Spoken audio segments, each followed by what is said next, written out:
And even if you manage to keep your bike upright most often, if you're riding any sort of technical rocky terrain or deep rutted out trails infested with roots, you run the risk of bending that front disc. A small bend in that rotor could result in near total loss of braking. Now, I never bought a front disc guard primarily because the cost of the guard is typically about the same as a replacement rotor. As you can imagine, what was bound to happen to me did. I got a dent in my front rotor, lost my brakes, got going too hot down a hill and crashed.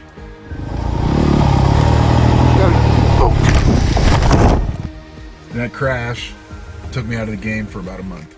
Thankfully, our friends over at Thumper Talk hooked me up with a Devol Racing front disc guard. Ta-da!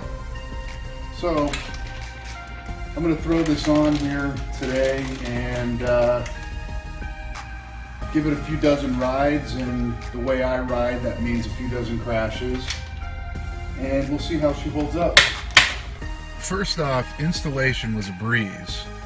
That being said, there's no instructions that come with the guards, and there's none on the website. And there is a way to install them incorrectly, so pay attention to where you're putting your spacers. One should be on the inside of the guard and one on the outside. So, now it's just time to test her out.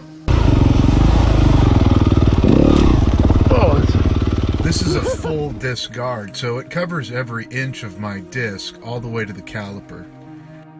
It's made out of a very lightweight but durable material.